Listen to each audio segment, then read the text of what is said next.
محمد إلا رسول قد خلت من قبله الرسل. فالصراحة أنا أصلا لسه ما قلتش الدخلة ولا سألتش أسئلة. بسم الله ما شاء الله، يعني يا ريت كل الشباب يكونوا زي الشاب ده، يعني بسم الله ما شاء الله. أعطاني ربي سبحانه وتعالى موهبة الخطابة من عنده عز وجل. تعرف بسيادتك؟ الاسم عبد الله عبد الفتاح رزق أحمد أبو زيد، حفظ القنا، مركز دشنا، أبو دياب. أنا طالب في ثالثة ثانوي عام، وأعطاني ربي سبحانه وتعالى موهبة الخطابة من عنده عز وجل.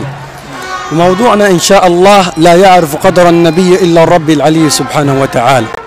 إن النبي صلى الله عليه وسلم قدره عند ربه عظيم، وقدر المصطفى صلى الله عليه وسلم عند ربه لجليل.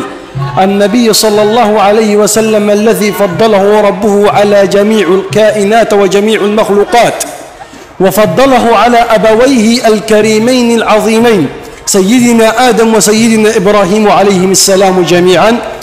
فسيدنا رسول الله صلى الله عليه وسلم الذي طهره ربه، فقال رب العزة والجلال لما وصف سيدنا رسول الله صلى الله عليه وسلم فقال: وإنك لعلى خلق عظيم.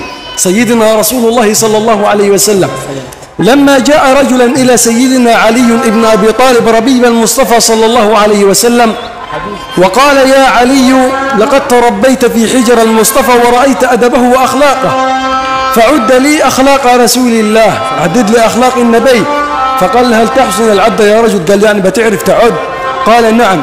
قال: إذن عد لي متاع الدنيا، عدد لي المتاع الموجود في هذه الدنيا.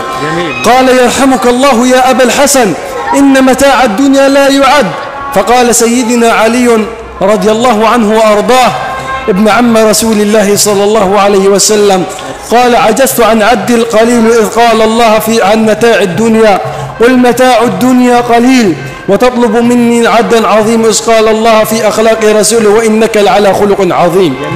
إن الله سبحانه وتعالى لما نادى على الأنبياء ناداهم بأسمائهم مجردة، ولما نادى على الحبيب صلى الله عليه وسلم لم يناديه باسمه مجردا، ولما ناداه باسمه مجردا قارنه بالنبوة، يعني جاءت بهذه النبوة. فقال الحق سبحانه وتعالى: يا إبراهيم هل صدقت الرؤيا؟ يا آدم اسكن أنت وزوجك الجنة. يا زكريا إنا نبشرك بغلام اسمه يحيى. يا يحيى خذ الكتاب بقوة. يا موسى اهبط بسلام منا وبركات عليك. لما نادى رب العزة والجلال على النبي صلى الله عليه وسلم فقال: يا أيها النبي، يا أيها المدثر، يا أيها المزمل. ولما نادى رب العزة والجلال على اسمه مجردا فقال الحق سبحانه: محمد رسول الله، وما محمد إلا رسول قد خلت من قبله الرسل. فسلام على بدر أتم فسلم، فأخفى شعاع الشمس حين تبسم. ولما بدا رسول الله في ظلام الليل وانجلى أضيء به الكون بعد أن كان مسلما. فقلت لها: يا نوق فأين دياره؟ قالت: أرض البقيع وزمزم. فقلت لها: يا نوق هل نبع الماء بكفه؟ قالت: نعم، وسقى العطاش من الظما. فقلت لها: يا نوق من اسمه؟ قالت: محمد شفيع لمن صلى عليه وسلم. هذا سيدنا رسول الله صلى الله عليه وسلم.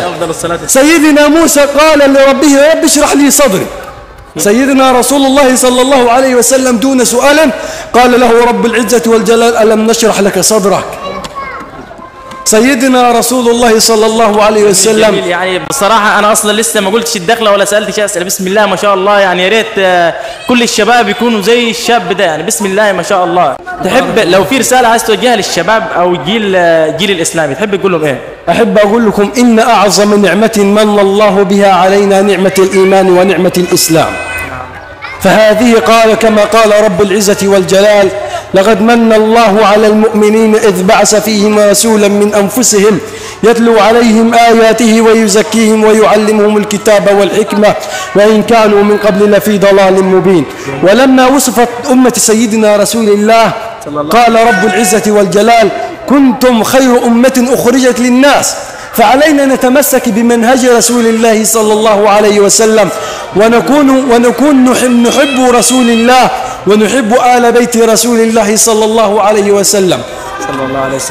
بصراحة بسم الله ما شاء الله، يعني بسم الله ما شاء الله، أنا اتشرفت باللقاء مع حضرتك. الله يبارك لك. يعني بصراحة بسم الله ما شاء الله، يعني يا ريت كل الشباب يكونوا زي الشاب ده بصراحة. يعني المفروض الفيديو ده يطلع ترند، الفيديو ده إن شاء الله لازم يطلع ترند.